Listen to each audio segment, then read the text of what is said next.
Exam की point में एक बार फिर से आप सभी का स्वागत है।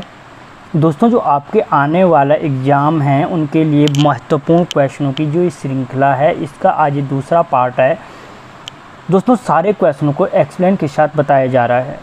तो पहला क्वेश्चन है, मायावती आश्रम की स्थापना किसके सहयोग से की गई थी। दोस्तों, जो मायावती आश्रम की जो स्थापना थी वो की गई थी आपके स्वामी स्वरूपानंद जी के सहयोग से। ऑप्शन बी, किसके? स्वामी स्वरूपानंद जी के सहयोग से। और कब की गई थी? तो 19 मार्च 1899 को क्या की गई थी? मायावती आश्रम की स्थापना चंपावत में की गई थी। कहाँ पे? चंपावत में की गई थी। ठीक है।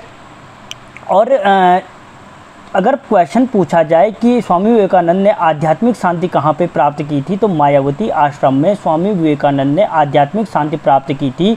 और यहीं पर इन्होंने 1901 में यहाँ से क्या किया था? इन्होंने 1901 में रामकृष्ण शांति मठ की स्थापना मायावती आश्रम में की थी। एक महत्वपूर्ण यहाँ से क्वेश्चन जो बन सकता है कि प्रबुद्ध भारती पत्रिका का प्रबुद्ध भारती पत्रिका का संपादन कहाँ से किया गया था? तो वो भी मायावती आश्रम से किया गया था। और किसने किया था? तो स्वामी विवेकानंद ने किया था। याद रखना ये क्वेश्चन कि जो प्रबुद्ध भारती पत्रिका है उसका संपादन किसने किया था? स्वामी विवेकानंद ने किया था। और कहाँ से? मायावती आश्रम से किया था। अगला क्वेश्चन, निम्न में से कौन से व्यक्ति क्रांतिवीर संगठन से संबंधित नहीं हैं? दोस्तों, याद रखना, जो क्रांतिवीर संगठन से संबंधित व्यक्ति नहीं है इनमें वो हैं माधव लिखा गया है, माधव सिंह या माधव भी ठीक है, माधव सिंह फर्त्याल। याद रखना, जो क्रांतिवीर संगठन है कालू मेहरा को चंपावत के बिशुंग गांव से संबंधित हैं और इनको प्रथम स्वतंत्रता संग्राम सेनानी कहा जाता है। इन्होंने कौन सा 1857 की क्रांति के टाइम पे क्या बनाया था? क्रांतिवीर नाम का संगठन बनाया था। इस क्रांतिवीर नाम के जो संगठन था इसमें 3 व्यक्ति थे। कौन कौन से? कालू मेहरा, आनंद सिंह फर्त्याल और बिशन सिंह करायत। कौन थे? कालू मेहरा, आनंद सिंह फर्त्याल और बिशन सिंह करायत क्या थे? इसमें संबंधित थे। ठीक है। तो इन 3 व्यक्ति क्या थे? इससे समझो कि माधव सिंह भंडारी, ठीक है, कौन कौन बोला मैंने? माधव सिंह भंडारी, नरसिंह लठवाल, ठीक है, ये क्या थे? इन्होंने क्या किया? अंग्रेजों का साथ दिया था। अगला क्वेश्चन, मॉर्फोलॉजी ऑफ कुनिंदा कॉइन्स पुस्तक के लेखक हैं। दोस्तों, जो मॉर्फोलॉजी ऑफ कुनिंदा कॉइन्स पुस्तक के लेखक हैं वो हैं डॉक्टर MP जोशी हैं। डॉक्टर कौन है? MP जोशी हैं, जिन्होंने मॉर्फोलॉजी ऑफ कुनिंदा पुस्तक के लेखक 3 प्रकार की कुनिंदों की मुद्रा मिलती है। दोस्तों, एक चीज़ महत्वपूर्ण जो यहाँ से अब क्वेश्चन बन सकता है, याद रखना कि ये सिंपल है, हर किसी को पता है। महाभारत में कुनिंदों के लिए द्विज और कुनिंद शासकों के लिए द्विज श्रेष्ठ शब्द का प्रयोग किया गया है। अष्टाध्यायी में इससे पहले पूछा गया है, अष्टाध्यायी में कुनिंदोपश्य शब्द का प्रयोग किया गया है। ठीक है।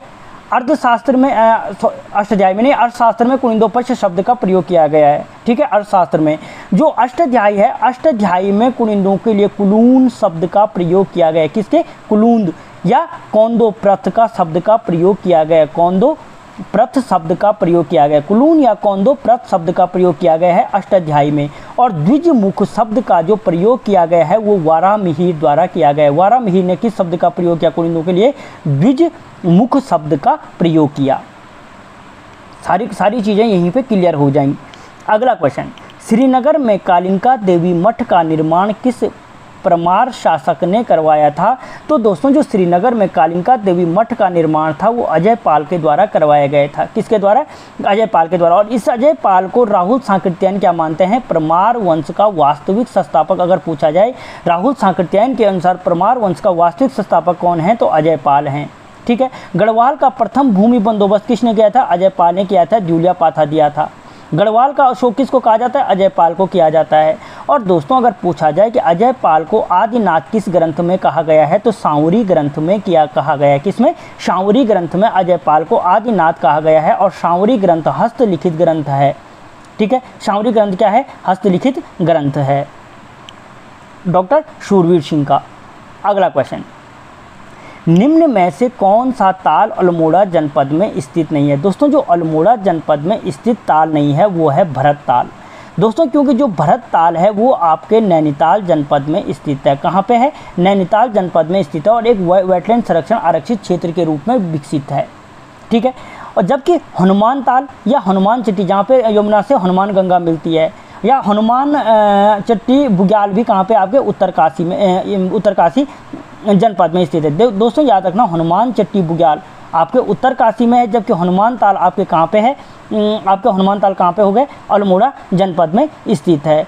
तड़ाक ताल यहीं पे स्थित है। सरिया ताल आपके अल्मोड़ा में स्थित है। ग्वालदम ताल, अब ग्वालदम जो स्थान है वो कहाँ पे आपके चमोली में स्थित है, लेकिन जो ग्वालदम ताल है वो अल्मोड़ा में स्थित है। देखो हनुमान ताल अल्मोड़ा में, हनुमान चट्टी उत्तरकाशी में, हनुमान चट्टी बुग्याल भी उत्तरकाशी में, ग्वालदम चमोली में है, ग्वालदम ताल कहाँ पे है, आपके अल्मोड़ा में स्थित है। ठीक है, ये कन्फ्यूजन वाली चीज़ें हैं, यहीं पे समझ लो।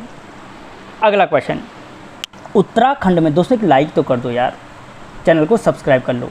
उत्तराखंड में सर्वाधिक वेटलैंड कंजर्वेशन क्षेत्र किस जनपद में स्थित हैं? दोस्तों जो उत्तराखंड में सर्वाधिक वेटलैंड कंजर्वेशन क्षेत्र हैं वो आपके उत्तरकाशी जनपद में स्थित हैं। कहाँ पे हैं? उत्तरकाशी जनपद में स्थित हैं। दोस्तों याद रखना, यहीं पे अगर इनको असेंडिंग या डिसेंडिंग ऑर्डर में लगाने के लिए आए तो सर्वाधिक उत्तरकाशी जनपद में हैं। कितने हैं? 17 हैं। उसके बाद चमोली जनपद में हैं, कितने हैं?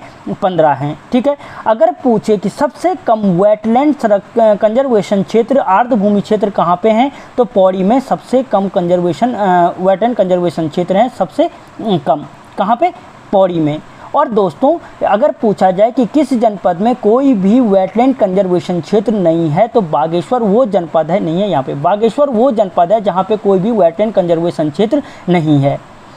जो अगर पूछा जाए कि आर्द्रभूमि दिवस कब मनाया जाता है, तो इसी से संबंधित 2 फरवरी को क्या मनाया जाता है? आर्द्रभूमि दिवस मनाया जाता है 1997 से। अगला क्वेश्चन, प्रस्तावित राज्य में उधम सिंह नगर को शामिल करने का निर्णय किस समिति के आधार पर लिया गया है? तो जो प्रस्तावित राज्य है उसमें उधम सिंह नगर को शामिल करने का निर्णय लिया गया था जॉर्ज कमेटी के आधार पर। ठीक है, उधम सिंह नगर का गठन कब हुआ था? 1995 में उधम सिंह नगर का गठन हुआ था। किससे पृथक किया गया था? तो नैनीताल जनपद से उधम सिंह नगर को पृथक किया गया था। प्राचीन नाम इसका क्या था? तो दोस्तों इसका प्राचीन नाम बक्सी के नाम से जानते थे। ठीक है, और इसका जो उधम सिंह नगर का मुख्यालय है वो कहाँ पे है? तो रुद्रपुर में इसका मुख्यालय है। अगला क्वेश्चन, पौरव वंश में मापन की सबसे बड़ी इकाई थी। दोस्तों जो पौरव वंश है, पर्वताकार वंश है, ब्रह्मपुर जिसकी राजधानी थी, उसमें जो मापन की सबसे बड़ी इकाई थी वो थी खारी वापन। क्या थी? खारी वापन। दोस्तों नाली वापन का प्रयोग इसमें नहीं किया जाता था, कत्यूरी काल में नाली वापन विधि का प्रयोग किया जाता था। जो खारी वापन विधि थी था और जो कूलिया वापन थी और द्रोण वापन विधि का प्रयोग किया जाता था। ठीक है, याद रखना, खारी वापन सबसे बड़ी मापन की विधि थी, खारी वापन, और जो सबसे छोटी मापन की विधि अगर पूछे तो वो थी द्रोण वापन। यहाँ पे इस चीज़ से समझ जाओगे क्योंकि 32 सेर या 16 नाली के बराबर एक द्रोण होता था, जिनको हम गाँव में द्रोण कहते हैं। 8 द्रोण के बराबर एक कूलिया होता था। ठीक है, एक कूलिया 8 द्रोण के बराबर, और 20 द्रोण के बराबर एक खारी होता था। ये इस चीज़ को यहीं पे क्लियर कर लो। ठीक है, अगला क्वेश्चन, रोलेट एक्ट का विरोध अल्मोड़ा से किसकी अध्यक्षता में किया गया था? दोस्तों जो रोलेट एक्ट था, रोलेट एक्ट की अगर हम बात करें कब निकला था, पारित हुआ था, तो 31 मार्च 1919 को रोलेट एक्ट पास किया गया था, 21 मार्च 1919 को। या अगर पूछा जाए किस अधिनियम को काला अधिनियम के नाम से जानते हैं, तो रोलेट एक्ट को काला अधिनियम कहते हैं। ठीक है, या बिना वकील बिना दलील का कानून किसे कहा जाता है? तो इसी रोलेट एक्ट को बिना वकील बिना दलील का कानून भी कहा जाता है। जब ये रोलेट एक्ट पास हुआ था तो इसका विरोध अल्मोड़ा से किया गया था, और किसकी अध्यक्षता में किया गया था? तो हरगोविंद पंत की अध्यक्षता में किया गया था।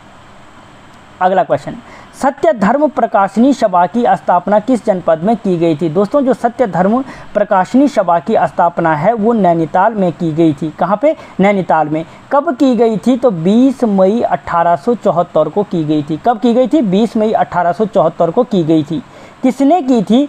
तो गजानंद छिमवाल वह रामदत्त त्रिपाठी के द्वारा की गई थी। रामदत्त त्रिपाठी दोस्तों, जो सत्यधर्म प्रकाशनी सभा थी उसकी स्थापना 1874 में गजानन छिमवाल और रामदत्त त्रिपाठी के द्वारा की गई थी। और अगर पूछा जाए इसका विलय कब किया गया तो 1874 में, 1874 में स्थापना और 1875 में इसका विलय किया गया था। आर्य समाज में इसका विलय किया गया था। किसमें? आर्य समाज में इसका विलय किया गया था।